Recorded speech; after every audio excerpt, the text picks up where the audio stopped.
talking about it now is making me realize how good it is, because the top 5 songs, it reminds you of those key moments in the year. Yeah. It's like, oh, that was really good. Or like I was going through some shit then. But like that's me and you were similar like that with like the nostalgic aspect of it. Like, that's why I like making these videos. No one watches them, but I'll look back in a few years and go, I remember 2021. Yeah. I remember that month. Because they did this and this. It happened. enriches your own life because you remember what you've been through and stuff. I think it's like reflection as well. Like I just love reflecting and like looking back at things, being like, you know, got through that, but that was good. Or that song at the end of the day is amazing. Like life lessons. Life lessons. Oh, I've only just realised that's well annoying. Oh, okay. This is number 3. 3, yeah. Which it's hard to count backwards, isn't it? Yeah. Every top 10 video I've done is like, wait, what number's next? Like, I mean, you're gonna know what it is straight away, obviously, but yeah. Okay, yeah. So yeah, again, when you showed me this, I was like, straight away I was sold. The rest of the song could be shit. That's just what I was like. Brilliant opener. I was like, okay, that's a nice guitar, and then it just went, and then it hits you on the offbeat. Yeah, like that first.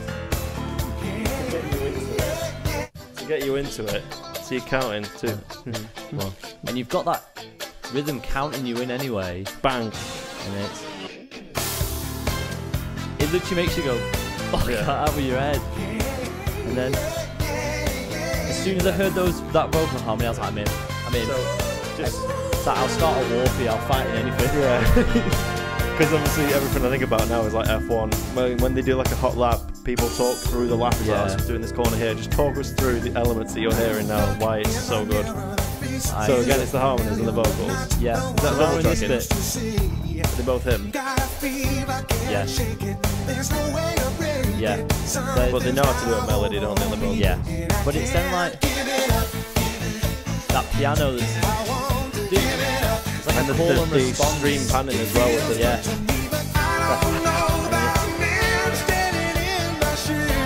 and just how everything drops out. It passes that around. It's like a synth that goes left to right. Like this is why to make this point, I'm supposed to make this point. This is why I love them so much and how I feel that they're so ahead of the time, because they were doing this in the late 80s, early 90s, using effects for transitions like that. They used a synth that just went. Yeah, it's like cinematic, isn't it? Yeah, and it's stuff that I use in like dubstep and stuff now, like electronic music. We use synths to carry you into that transition, to make that build and suspense. Whereas other songs back then, they'd be like, you know, it'd be like a drum fill or something rather than it would be like just the instruments, or you know, it just go from one bit to another. Like the single would just go, man, now I'm in the chorus or whatever. Like a line that you'd sing with it, but But these were 2 guys that just like would just do crazy stuff like this, and as well, like simply putting it, he's got a brilliant voice. He really does.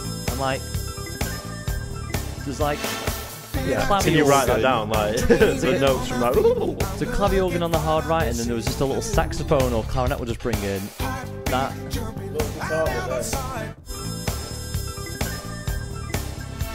And that, the reverse, no one's doing stuff like that then. Listen to the guitar and I think it's...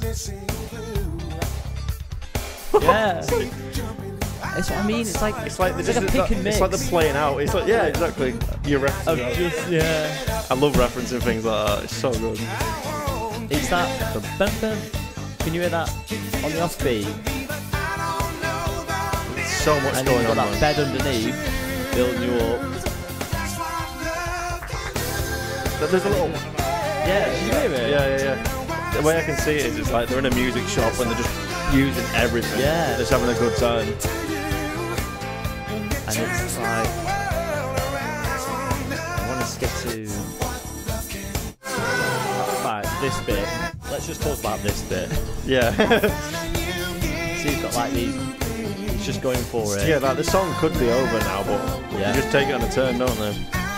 But then he's like, how do I make this better? Let's drop everything out. Yeah, the bomb, the big drum.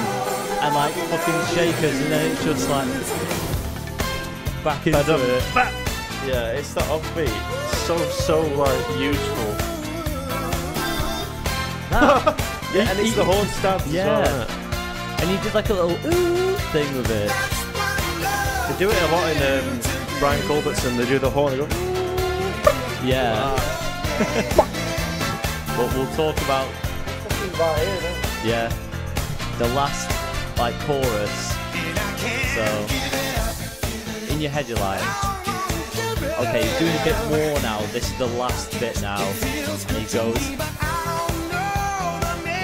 ad libs it, and it's like, okay, we're going an extra bar. Yeah. And he just. This like the way I describe Go West is like my weakness. It's like my if you want me to feel a certain way, I can't hide my feelings to this music. Like no matter what mood I'm in, you put this on and it changes you. Yeah. There's only so many songs and artists. It's obviously personal preference, but like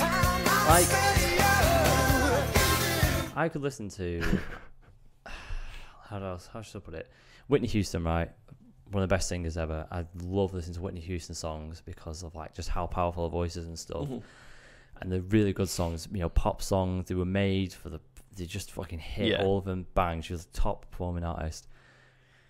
But like these, as a music producer listening to them, like we've just done, pointed out all these little elements that they put in and stuff like that. We could have. Like, We've done it quickly there. Like yeah, I could do a deep dive on all of their songs. That's not even their best song. Like we need to just do a separate reaction video to the Go West album front to back. Let's do it.